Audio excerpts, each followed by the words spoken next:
오늘 말씀으로 돌아와서 히브리서 5장 끝의 말씀으로 장성한 자라는 제목으로 말씀 나누기를 원합니다. 오늘은 6장으로 넘어가면서 이제 이어지는 한 그룹의 말씀으로 이제 믿음 생활의 장성한 자 그리고 분별하는 자가 어떤 것인지를 말씀을 통해 나누기 원합니다. 저번 주 말씀으로 이어서 보면 우리에게 큰 대제사장이 되어 주신 그 예수 그리스도의 의미에 대해서 우리가 배웠습니다. 그래서 그리스도는 우리와 함께 이 땅 가운데 오셔서 살아내시고 죽으셔서 우리 가운데 계신 분입니다. 그래서 우리를 친히 동정하지 못하실 이가 아니고 큰 대제사장으로서 우리에게 늘 중보하시고 동행하시는 그 예수 그리스도의 위로하심과 함께 하심을 배웠습니다. 그래서 그러한 예수님의 그 모습과 특징을 보면서 갑자기 이제 11절에서 다른 주제를 조금 꺼내오는 모습이 보입니다. 그래서 이 멜기세덱에 대한 언급을 잠깐 하는데 이제 대제사장으로부터 이어지는 얘기 속에 이 멜기세덱을 말하지 않고 빼놓고는 말할 수가 없습니다.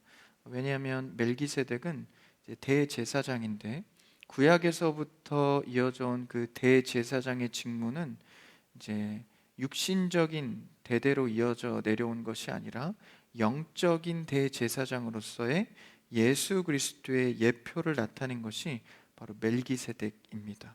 그래서 그것을 왜 좀 울리네요? 모니터를 좀 봐주시면 좋을 것 같아요. 그래서 멜기세덱을 대제사장의 직분으로서 이제 구약의 핵심 주제로서 다루고 있죠. 근데 이제 언급하는 듯 하면서 이제 멜기세덱에 관하여 할 말은 많으나 말을 하지 않습니다. 이것은 이제 완전히 말을 안 하는 것이 아니라 어떤 설명을 앞에 붙이고 나중에 이제 히브리서 뒤에 7장에 가서 멜기세덱과 관련된 이야기를 하게 됩니다. 그러니까 7장에 나오는 멜기세덱과 관련된 구약의 얘기를 하기 전에 6장과 더불어서의 내용을 먼저 언급해주고 넘어가고 있는 것이죠. 그러니까 왜 우리가 어떤 말을 할 때도 어떤 끼워 넣는 삽입구가 있잖아요.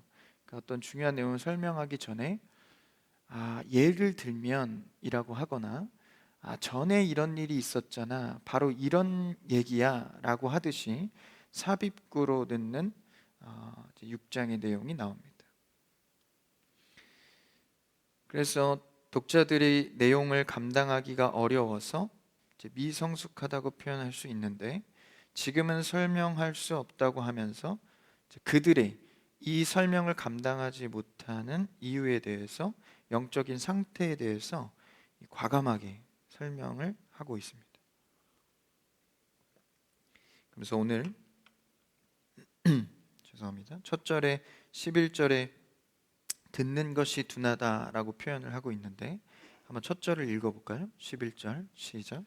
멜기세덱에 관하여는 우리가 할 말이 많으나 너희가 듣는 것이 둔함으로 설명하기 어려우니라.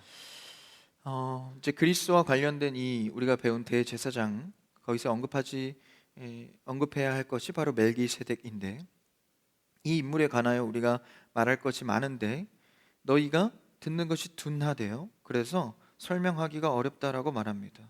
그러니까 영적인 상태가 이런 것을 들었을 때 감당하지 못한다라는 얘기를 하고 있는 것입니다. 그러니까 듣는 것이 둔하다, 느낌적으로 이렇게 잘 다가오긴 하죠. 듣는 것이 둔하다. 근데 여기서 말하는 이제 무감각한 상태를 말하기보다는 조금 더 깊은 의미를 갖습니다. 그러니까 듣는 것이 둔하다는 것은 두 가지로 우리가 이해할 수 있는데, 첫 번째는 듣는 것에 있어서 너희가 게으르다라고 표현할 수 있습니다. 그러니까 말씀을 듣고 배우기를 사모하지 않는다라는 것이죠. 사모하지 않는다라는 것은 내 삶에 그렇게 중요도로 생각하지 않는다고도 생각할 수 있습니다. 그래서 그것을 듣는 것이 둔하다라고 말하고 있죠. 그래서 게으르다. 두 번째로 우리가 생각해 볼 것은, 듣는 것이 둔하다는 것은 이 말씀에 대한 저항감을 갖고 있다라는 것입니다. 다시 말하면 좀 쉽게 반항심을 갖고 있다라는 거죠. 사실 이게 이어지는 내용입니다. 듣는 것을 게을리 하다 보면 듣는 것이 좀 불편하게 되는 것이죠. 그래서 듣는 것에 대해서 괜한 저항과 반항이 생기게 됩니다.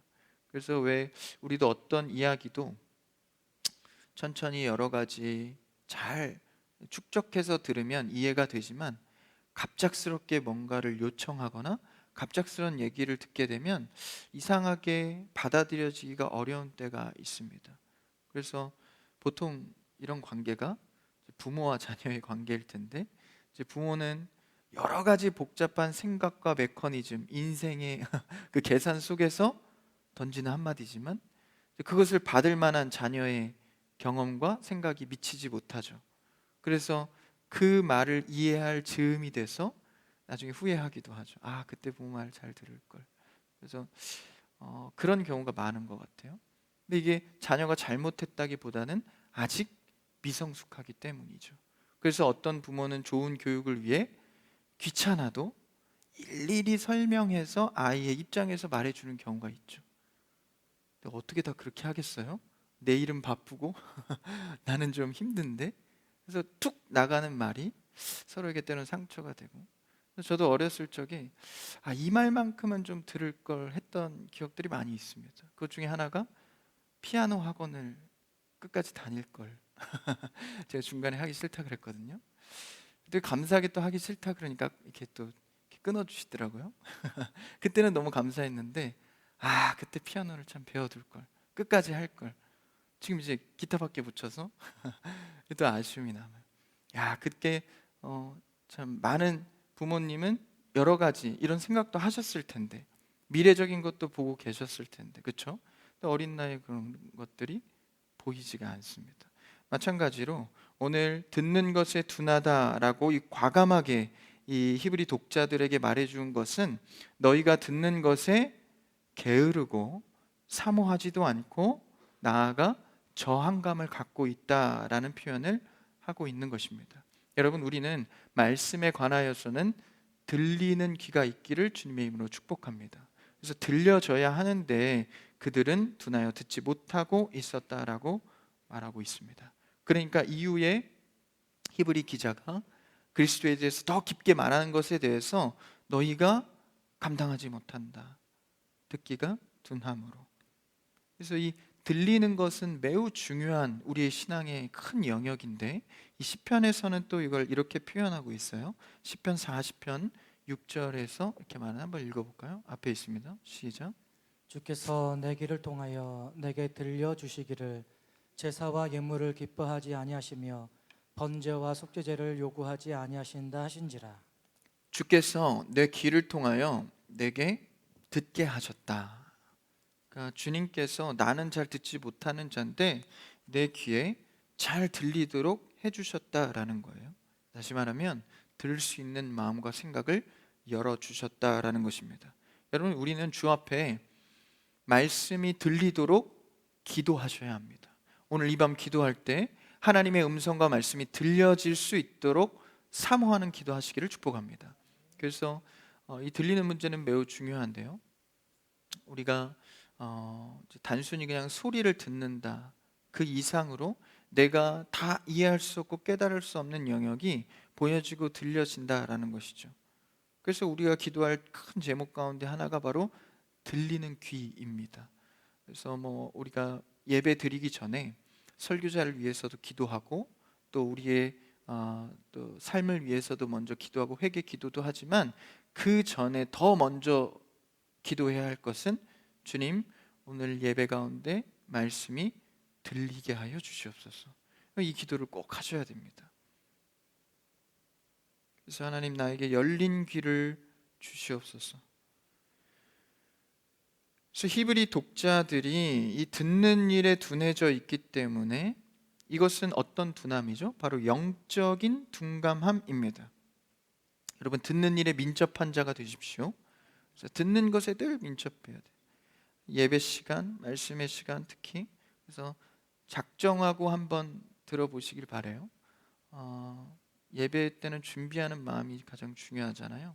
그래서 예배 시작 전에 오늘 말씀을 한번 잘 들어보자, 작정하는 게 매우 중요하죠. 주일 말씀에 아브라함이 결단하였듯이 말씀도 결단하여 듣는 것입니다. 그래서 작정을 하는 거죠. 이렇게 말씀이 흔하다 보니까 귀함이 좀 떨어진 영역도 있는 것 같아요. 그래서 작정하는 마음으로 주님 듣는 길을 주시옵소서. 그래서 혹시나 좀 물리적으로 좀 졸리면 앞으로 좀 나오기도 하고요. 앞에서 줄면 또 저도 힘든데 어쨌든 작정하는 마음이 중요하다라는 거예요. 그래서 안 들린다, 예배 시간에 말씀이 안 들린다, 왜일까요? 크게는 두 가지가 있습니다. 졸리는 것과도 매우 큰 상관관계를 갖는데, 졸음이 많으시는 분들은 잘 들어보십시오. 안 들리는 이유는 크게 두 가지입니다. 첫 번째는 물리적으로 피곤하기 때문입니다. 매우 단순하죠. 그래서 여러분, 예배 시간 전이나 전날에는 예배를 위한 준비가 있어야 합니다. 그냥 시간 돼서 온다고 예배는 아니에요.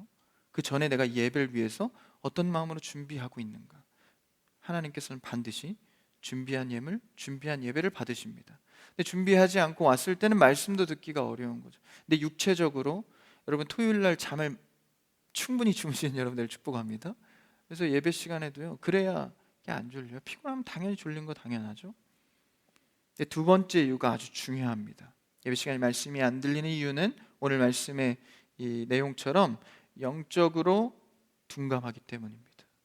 아무리 좋은 말씀을 전해도 내 영적으로 둔감함, 다시 말하면 말씀에 대한 사모함과 영적인 생동감이 없으면 너무 들리지가 않는 거예요. 그래서 여러분, 영적으로 민첩하여 듣는 귀가 열려지도록 이밤 기도하는 여러분 되기를 축복합니다. 그래서 우리가 듣는 귀가 열려져서 어떤 말씀을 누가 전해도 듣고자 하는 영안이 열려야 합니다. 그게 중요한 거예요. 그래서 그게 되지 않으니까 오늘 그 모습에 대해서 히브리 기자가 과감한 표현을 하고 있는 것이죠. 그래서 이 설교 말씀이나 어떤 말씀을 강의하는 시간은요, 강의 듣는 시간이 아닙니다. 이 정확한 포인트를 우리가 짚어보면, 강의는 지적인 정보를 수집하여 듣게 되는 거죠. 여러분, 이 시간에 지적인 정보를 수집하는 시간이 아닙니다. 내 영혼이 생명의 말씀을 듣는 시간입니다. 다른 거예요. 만약 설교의 말씀을 내 인생의 교훈에 도움이 되고자 지적인 수용으로 앉아 있다면 우리는 내가 걸러든 나의 의미로 듣게 됩니다. 그런데 영적인 의미는 뭐예요?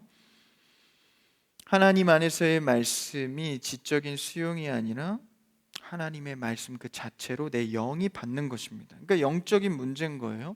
그래서 제가 여기서 집중이 안 된다고 소리를 지르거나 강단을 친다거나, 청년부 예배 때 이거 많이 해봤거든요.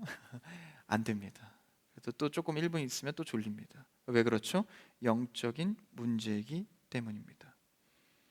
그래서 이 히브리 독자들은 하나님의 말씀을 듣는 일에 둔감했기 때문에, 관심을 잃어버렸기 때문에 그것에 대한 집중을 먼저 시키고 있는 것이죠. 그 다음에 그 사모하는 마음으로 이 말씀을 듣기를 원하는 것입니다.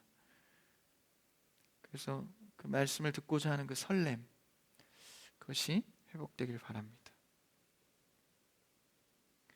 그래서 만약 내 영적인 마음의 허기와 갈증이 느껴지지 않는다면 매우 신앙적으로 심각한 상태이죠. 왜 그렇잖아요? 목마른 자가 뭘 찾죠? 우물을 찾듯이 내 영적인 허기짐을 느끼면 말씀을 찾게 되는 것이죠.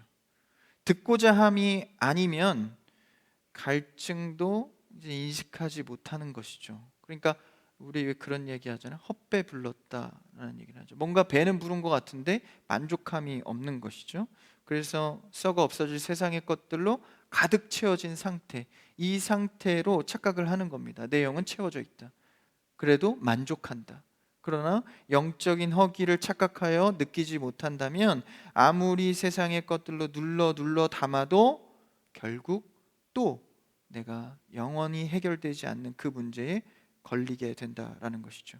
그래서 우리는 심각하게 우리의 모습을 돌아보아야 합니다. 내 영적인 허기가 둔해져 있진 않은지, 내가 주의 말씀을 주야로 묵상함으로 만족하고 있는지, 주의 말씀으로 내가 포만감을 채워가고 있는지, 그것에 대해서 먼저 언급해 주는 것이죠. 오늘 말씀으로 다시 보면서 히브리서 10 그다음 12절을 한번 읽어볼까요? 12절 시작. 때가 오래되었으므로 너희가 마땅히 선생이 되었을 터인데 너희가 다시 하나님의 말씀에 초보에 대하여 누구에게서 가르침을 받아야 할 처지이니 단단한 음식은 못 먹고 젖이나 먹어야 할 자가 되었도다. 듣는 것에 둔감하여지니까 사실 그러한 상태가 지속되면 어떻게 됩니까? 아무리 신앙생활을 오래 해도 12절에 보니까 때가 나오죠. 이 때는 성경적으로 이제 때를 의미할 때 두 가지가 있습니다. 카이로스의 시간과 크로노스의 시간이 있는데 여기서는 이제 크로노스, 물리적인 시간을 말하는 겁니다. 이제 카이로스는 하나님의 시간, 의미 있는 시간을 말하는 것이고 여기서의 말하는 시간은 이제 물리적으로 1분, 2분 이런 시간을 말하는 겁니다.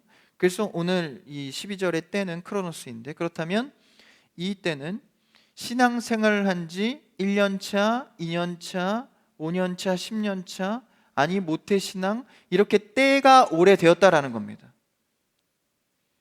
그럼 그렇게 시간이 지나면서 쌓여지는 신앙의 세월들이 있을 텐데 그렇게 된다면 마땅히 뭐가 되었어야 한대요? 선생이 되었어야 한다고 말하고 있습니다. 이거 아주 중요한 신앙의 순리입니다. 여러분 신앙생활에 시간이 가면 반드시 영혼을 세우는 자리에 서야 합니다. 그러니까 이것은 누구나 피해갈 수가 없는 거예요. 그러니까 피하고자 할 뿐이지 피할 수가 없는 겁니다. 피하고자 하면 왜죠? 나 챙기기도 바쁜데 내가 누구를 감히 섬겨요? 저는 부족한 자입니다. 겸손해 보이지만 그것은 신앙의 순리를 반하는 일입니다. 내가 부족해도 결국은 나는 누군가를 세워야 하는 선생의 자리에 서야 합니다. 이것은 사역자나 팀장이나 리더만 되는 것이 아니라 누구나 신앙의 그룹에 들어오면 결국 가르치는 일을 해야 합니다. 전 잘 못 가르치는데요. 여러분 그냥 말로만 해서 가르친다고 가르치는 것만은 아닙니다. 내가 먼저 섬겨주고 그를 위해 기도해주고 이런 모든 것들이 사실 세워주는 것이죠. 그래서 신앙생활은 결국 시간이 지나면 때가 지나면 누군가를 세우는 자리로 가는 게 순리입니다. 하나님의 영적인 순리에 순종하는 여러분들을 축복합니다. 그래서 우리가 누군가를 세워지는 자리로 때가 지나면 가야 합니다.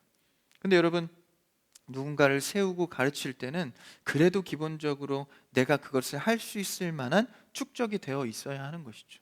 아무것도 모르면서 할 수는 없는 겁니다. 그런데 그 때가 지났음에도 불구하고 12절에 보니까 마땅히 선생이 되었을 터인데 아니 이게 웬일이요? 다시 하나님의 말씀에 초보로 되돌아가서 오히려 가르침을 받아야 할 자리. 그러니까 이미 때는 누군가를 세워야 할 자리인데 오히려 사람들에게 내가 세움을 받기 위해서 받고만 있다라는 겁니다. 이게 어찌 된 일입니까? 분명히 때는 지났는데 말이죠. 그래서 우리는 시간만 지난다고 저절로 신앙의 실력이 오르는 것은 아닙니다. 더 나아가 교회가 커진다고 해서 신앙의 실력이 나도 그 그룹에 있다고 해서 저절로 올라가는 것은 아닙니다. 신앙은 절대 저절로 따라오는 것이 아닙니다. 때가 지나고 키가 자라고 시간이 지남에 따라 여러분의 신앙이 자라가는 믿음 되기를 축복합니다. 그게 얼마나 축복이에요, 사실. 아이들이 자라가는 것을 볼 때도 사실 우리가 생각해 볼 수 있습니다. 모두 그러니까 대부분 그러니까 초등학생 지나고 중학생 지나고 고등학생 지나면 그때에 맞는 지식을 얻어서 인간상 좋은 사람이 된다. 당연한 듯하지만 여러분 당연한 영역은 아닙니다. 자라가면서 인간이 잘 안 될 수도 있고 못 배울 수도 있고 사람하고의 관계가 어그러질 수도 있습니다. 근데 자연히 잘 자라가니까 라고 생각할 수 있지만 그렇지 않다라는 것이죠. 학교만 잘 다니고 가정생활 충실하면 그냥 좋은 사람이 되는 것이 아닙니다. 사람으로서 배우고 관계에서 희생하고 섬길 줄 알아야 진짜 사람으로 거듭날 수 있는 것이죠. 신앙생활도 주 안에 말씀 듣기를 사모하고 말씀에 작정하여 주님께 구하고 이런 자리에 있는 자들이 결국 신앙의 때가 돼서 하나님께서 사람을 세우는 자리에 필요로 할 때 쓰임받고 나아갈 수 있는 것이죠. 그래서 그것을 명확하게 12절에서 짚어내고 있는 것입니다. 신앙은 반드시 때가 되면 가르치고 누군가를 세워가는 자리로 가야 할 터인데 너희가 아직 그런 듣는 귀와 말씀의 사모함이 없어서 말씀의 초보에 대해서 누구의 가르침을 오히려 받는 처지로 돌아갔으니, 그렇죠? 단단한 음식은 못 먹고 아직도 젖이나 먹어야 할 자가 되었다라는, 이게 굉장히 강력한 촉구입니다. 그러니까 어린아이는 딱딱한 음식을 소화시키지 못하잖아요. 그래서 이유식이나 뭐 어머니 젖이나 요새는 뭐 그 뭐라 그러죠? 분유가 잘 돼 있죠. 그런 것들을 먹게 되잖아요. 근데 초등학생이 됐는데 아직도 분유에 이렇게 타서 난 이게 좋아, 소화 잘 되니까. 고등학생, 성인이 됐는데도 아직 내가 소화시키지 못해서 물렁한 음식을 먹고 있다면 맞지 않는 것이죠. 이것을 우리의 신앙으로 취안해서 보면 이제는 어느덧 주의 일을 맡아서 사람들을 세우고 넘어지고 시험 든 자를 일으켜 줘야 하는데 여전히도 아직도 내가 시험에 들고 있는 거예요.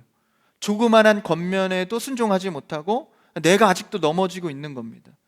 그런데 직분은 벌써 더 이상 받을 직분이 없는 거예요.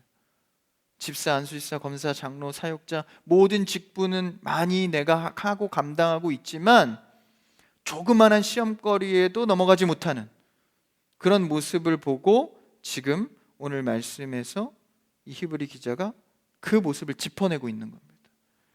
이 짚어냄 속에서 여러분 우리의 모습을 봐야 합니다. 나는 그래도 어느 정도 신앙생활 했는데 이 정도는 아니야. 아니요. 우리의 신앙생활 영역 곳곳에 이런 부분이 숨어 있을 수 있다라는 것이죠. 그래서 뭐라고 표현하죠? 신앙의 초보라는 표현을 합니다. 이 초보는 이제 기초를 말합니다. 그러니까 우리가 이제 이 학문으로 말하자면 여러 어려운 학문을 배우기 위해서 뭘 배우죠? 일단 언어를 배워야 합니다. 기역, 니은, 디귿, 그렇죠? 아야, 어여. 이것을 배우지 않으면 이제 책을 읽지 못하고 말을 하지 못하고 이해하지를 못하죠. 그러니까 이 기초인 뭐 산수, 뭐 덧셈, 뺄셈이나 기역, 니은 이 기초를 배워야 그 다음에 관계된 여러 가지 뭐 표현이나 글을 읽는달지 어떤 결과를 만들어낸달지 이런 것을 할 수 있게 되는 것이죠. 근데 지금 우리에게 주어진 것은 뭔가 열매 맺어야 할 순종의 일들이 있는데 마치 이것이 기초가 되지 않아 있는 상태로 돌아갔다라는 것입니다. 계속 이렇게 어린 신앙이 머물러진. 사도 바울도 그랬습니다. 사도 바울의 한번 표현을 볼까요? 고린도전서 13장 11절을 한번 읽어볼까요? 고린도전서 앞에 있습니다. 시작. 내가 어렸을 때에는 말하는 것이 어린아이와 같고 깨닫는 것이 어린아이와 같고 생각하는 것이 어린아이와 같다가 장성한 사람이 되어서는 어린아이의 일을 버렸노라. 아주 자신의 일을 창피한 줄 모르고 구체적으로 말하고 있어요. 뭐라고 하죠? 말하는 것이 어린아이 같았고 깨닫는 것이 어린아이 같았고 생각하는 것이 어린아이 같았다. 다 아니에요. 전부 아니에요. 우리의 삶의 젊음, 말하고 생각하고 깨닫는 거, 이 모든 것이 어린아이 같았다라고 말해요. 여기서 말하는 어린아이 실제 진짜 나는 어렸다라는 얘기를 하는 것이 아니라 내 신앙의 영적 상태가 그랬다라는 것이죠. 근데 사실 사도 바울은요 굉장히 엘리트주의에 있던 사람입니다. 그러니까 율법, 성경으로는 모르는 것이 없는 사람이었어요. 가말리엘 학파였기 때문에 성경을 통달한 자였습니다. 유대인 중에 유대인이었고 로마의 정치도 잘하는 자였습니다. 근데 그때 당시의 표현을 뭐라고 표현하는 거예요? 그렇지만 영적으로는 어렸다라는 거예요. 영적으로는 어렸다.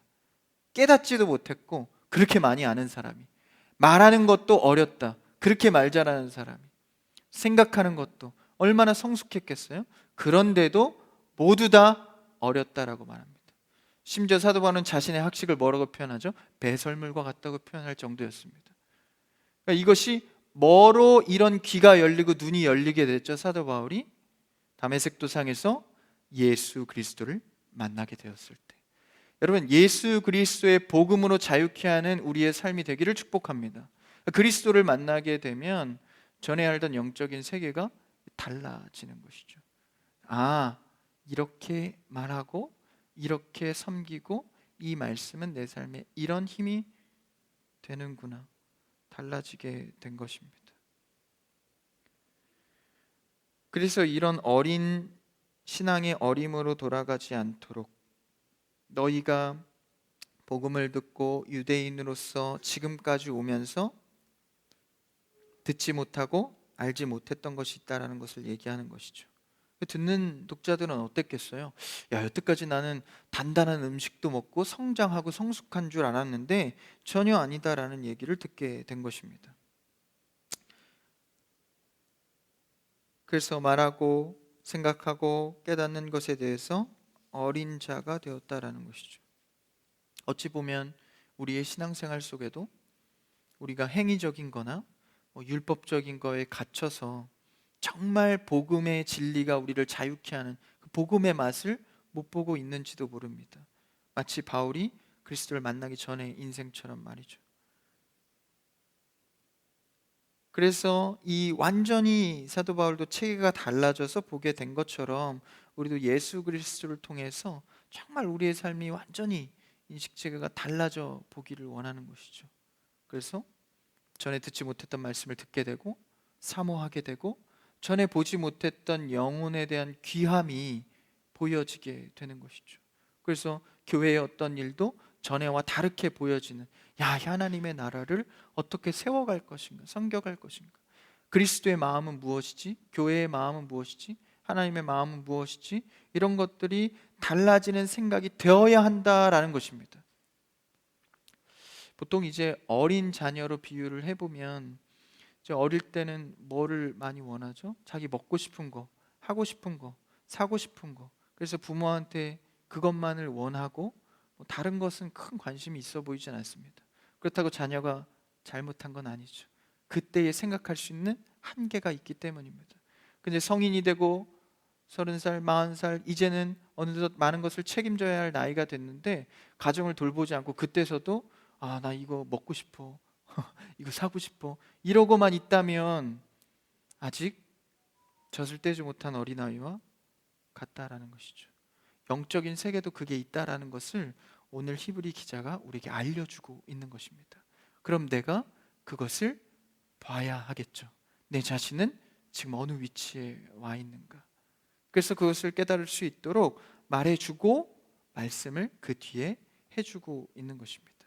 여러분, 우리 그리스도를 통하여서 누리는 그 복음의 의미가 무엇인지를 우리가 깨닫고 알고 말씀을 통해서 사모하여서 때가 지남에 따라 영적인 성숙함이 있기를 축복합니다. 그래야 여러분의 자녀들에게 영적으로 가르칠 것들이 있다라는 것이죠.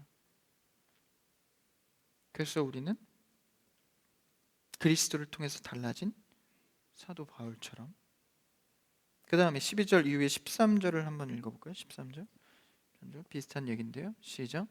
이는 젖을 먹는 자마다 어린아이니 의의 말씀을 경험하지 못한 자요. 이 전등 좀 꺼주세요. 이제 깜빡거리네. 똑같은 얘기를 하죠. 젖을 먹자마자 어린아이다. 그러면서 뒤에 뭐라고 합니까? 의의 말씀을 경험하지 못한 자다. 그러니까 이제 아직도 물렁한 음식을 먹고 있는 자는 이제 왜 그러냐면 말씀을 경험하지 못했기 때문이라고 말합니다. 이 경험이라는 이 단어가 굉장히 중요한데, 말씀을 경험하지 못했다는 것은 어떤 의미일까요? 단순히 그냥 들어보지 못했다는 아닙니다.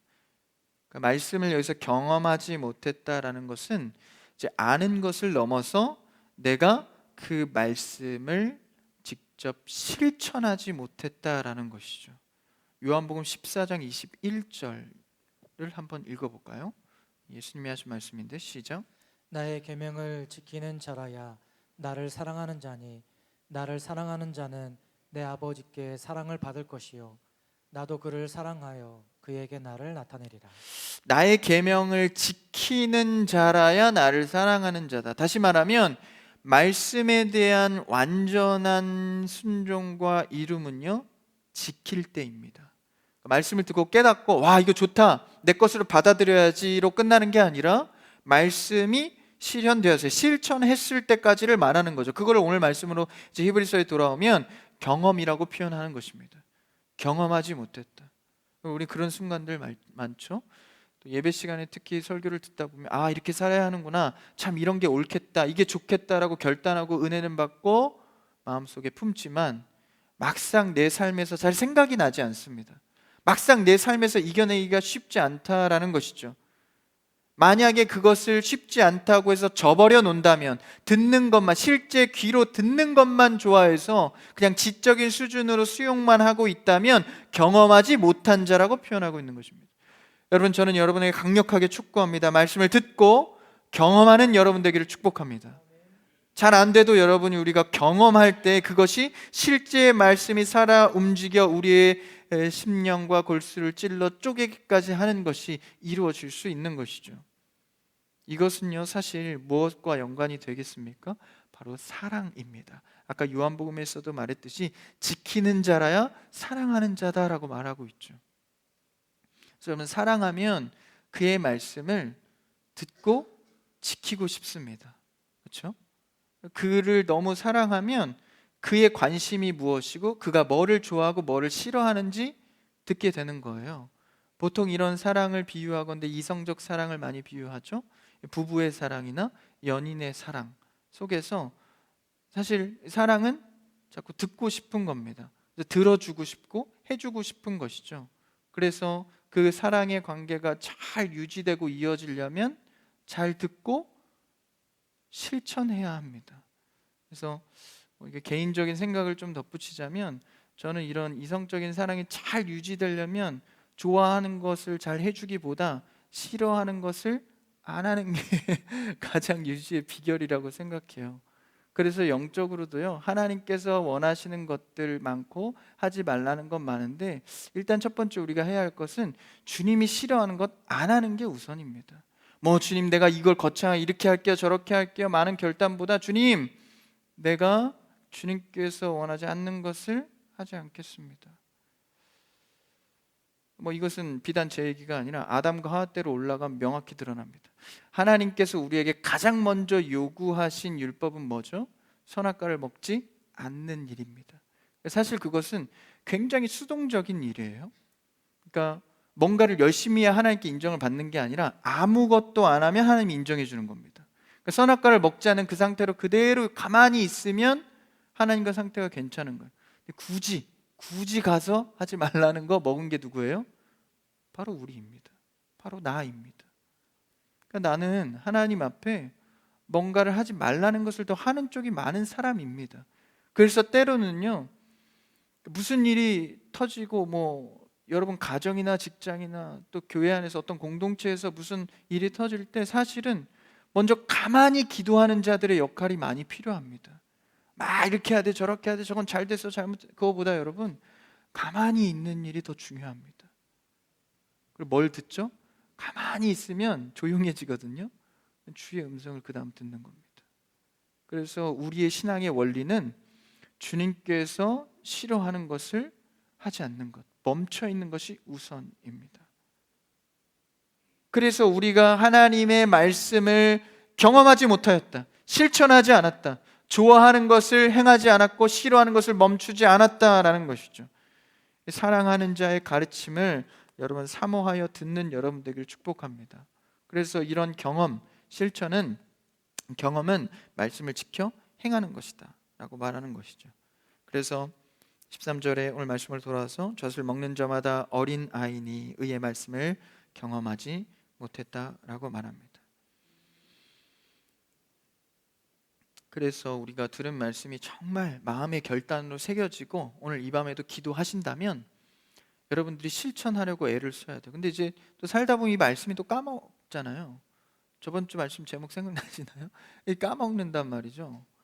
그래서 그것을 잘 상기할 수 있는 최고의 방법은 무엇일까요? 주님과의 관계를 더 사모하는 방법밖에 없습니다. 관심을 주께 자꾸 둬야 하는 것이죠.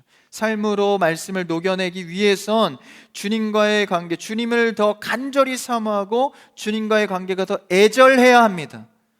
그리스도가 우리의 신랑 되시고 내가 그리스도의 신부라고 말하면서 이런 큰 표현이 어디 있겠어요? 주님과 내가 부부가 된다는 신랑 신부로 표현해놓고 평소의 삶 속에서 전혀 애절하지 않고 전혀 찾지 않고 전혀 관심을 두고 있지 않다면 어떻게 말씀이 생각이 나겠습니까?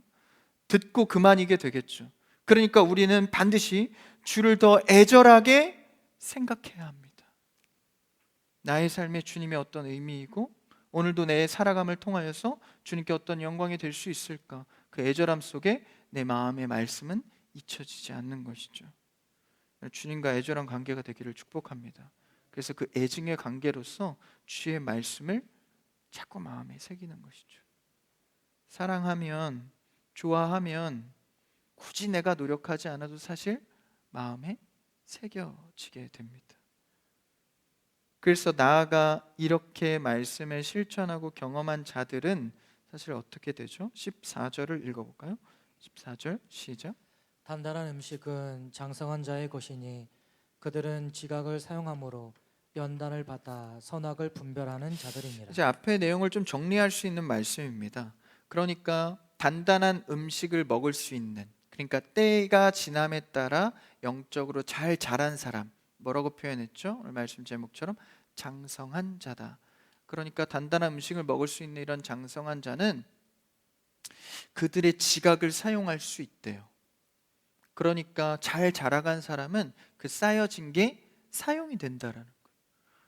그런 말씀을 수년간 듣고 신앙생활 했지만 사용이 안 된다면 그거보다 큰 비극이 어디 있겠어요? 그 지혜가 지각이 사용이 된다라는 거예요. 그리고 나아가 선악을 분별할 수 있게 됐다라는 것입니다. 그럼 정리해 보면 예수 그리스도로 깨우쳐서 이제 들리게 되고 들린 말씀이 내가 실천하게 되고 경험이라고 표현했죠. 실천하게 되고 실천하고 보니 내 지각이 발동되어 분별하게 되었다라는 것입니다. 그러면 이런 능력, 신앙의 능력을 여러분들 다 가질 수 있기를 축복합니다. 그리고 자녀들을 위해서 기도할 때 오늘의 이 말씀의 기도 제목을 빼놓으시면 안 됩니다. 자녀들이 때가 자라감에 따라 단단한 영적인 음식을 먹을 수 있도록 장성한 자가 되게 하여 주시옵소서. 오늘 이 밤 자녀들을 위해서 기도하셔야 됩니다. 키가 자라간다고 크는 것이 아닙니다. 영적으로 장성한 자가 되어야 한다라는 것이죠. 그래서 자녀들이 말씀이 들리고 실천할 수 있는 능동적인 힘이 있고 지각이 생겨서 분별할 수 있는 힘, 이것보다 더 바랄 게 무엇이 있겠습니까? 자녀가 부모와 떨어져 세상에서 분별하고 감당할 수 있는 자가 홀로 서기가 된다면 그것만큼 바랄 것이 무엇이 있겠습니까? 나아가 내 자신도 주 앞에 그렇게 되기를 원하는 것이죠. 그래서 조금 더 강력하게 6장으로 넘어가서 1절에 뭐라고 하나요? 1절 한번 볼까요? 1절 시작. 그러므로 우리가 그리스도의 도의 초보를 버리고 죽은 행실을 회개함과 하나님께 대한 신앙과 초보의 마음을 버려라. 그러니까 잘못된 초보죠. 지금까지 때가 자람에 따라 아직도 그런 초보의 마음만 갖고 있는 것을 버리고, 그 다음 두 번째는 무엇이죠? 죽은 행실을 회개하라. 죽은 행실. 그러니까 이건 앞에 그 경험과 이제 비추어서 볼 수 있는 내용인데, 다 아는데 실천하지 않는 것은 죽은 행실이다라는 거예요. 아무리 많이 알아도, 아무리 내가 주야로 말씀을 묵상한다 할지라도 실천하지, 다시 말하면 살아내지 않는 것은 죽은 행실이다라는 거예요. 죽어 있다. 그래서 회개해야 한다. 다시 말하면 돌이켜야 한다라는 것이죠. 다 알매도 불구하고 말씀을 살아내지 않는 그런 괴물이 되지 마시고, 여러분 신앙생활 안에서 주의 자녀로서 정말 살아낼 수 있는 여러분 되길 바랍니다. 그래서 만약 알고 있는데 살아내지 않는 자는 뭐만 보이죠? 그렇게 하지 않는 자들만 보입니다. 그래서 그런 자들은 정죄하기를 좋아하고 판단하기를 좋아하고 섣부르게 말하기를 좋아합니다. 그래서 우리는 나의 실천으로 말씀을 이루어내야 합니다. 그래서 신앙은 길지만 분별력은 떨어지는 성도가 분명히 있습니다. 그것이 혹 내가 아닌지 이 밤 돌아봐야 합니다. 그래서 여러분들은 정말 분별하는 자로, 14절에 보니까 분별하는 자, 참 이게 은혜가 돼요. 분별하는 자로 서기를 바랍니다. 그래서 기초로 닦는 일로 돌아가지 않도록 2절 3절에서 그렇게 말하죠. 한번 이것만 읽고 마칠까요? 시작. 세례들과 안수와 죽은 자의 부활과 영원한 심판에 관한 교훈의 터를 다시 닦지 말고 완전한 대로 나아갈지니라. 하나님께서 허락하시면 우리가 이것을 하리라. 우리가 배우고 듣고 깨닫고 이걸로 만족하지 말고 거길로 다시 자꾸 돌아가서 그것에만 묻혀 있지 말고, 그리고 삶은 괴로운데, 삶은 힘들어 죽겠는데 그냥 말씀 들을 때만 좋아서, 그런 분들이 있어요. 말씀 듣는 시간만 좋아서 그냥 좀 삶을 잊어버릴 수 있으니까, 내 현재 괴로움을 잊어버릴 수 있으니까 그 시간만 좋아서 듣고 있다가 또 삶에 가면 그냥 똑같은 거예요. 그것은 죽은 행실입니다. 삶은 여러분, 말씀은 곧 삶에서 증명되어져야 합니다. 근데 그것을 내가 하나요? 그렇지 않습니다. 말씀을 붙들고 담대히 나아가면 주님이 동행하십니다. 말씀 의지해서 사는 여러분 되기를 축복합니다. 그럴 때 분별을 할 수 있고, 내가 결정할 수 있고, 어려운 것도 말할 수 있는 것이죠. 3절에 보니까 그렇게 하네요. 하나님께서 허락하시면, 할렐루야. 그러니까 하나님께서 하신다는, 두려워하지 말고 말씀 믿고 순종하여 살아내라라는 것이죠. 그게 바로 그리스도를 만난 자들입니다. 우리는 그리스도, 다시 말하면 하나님을 사랑하기 때문에 말씀에 순종할 수 있습니다. 살아낼 수 있습니다. 주님을 너무 사랑하기 때문에 그 마음을 품고 우리가 오늘 말씀을 손에 쥐어서 이 밤 기도할 때 듣는 귀가 열려지고 마음이 주님께로 향하여지고 말씀의 지각이 열려서 분별하는 자로 온전히 서기를, 장성한 자가 되기를 주님의 이름으로 축복합니다.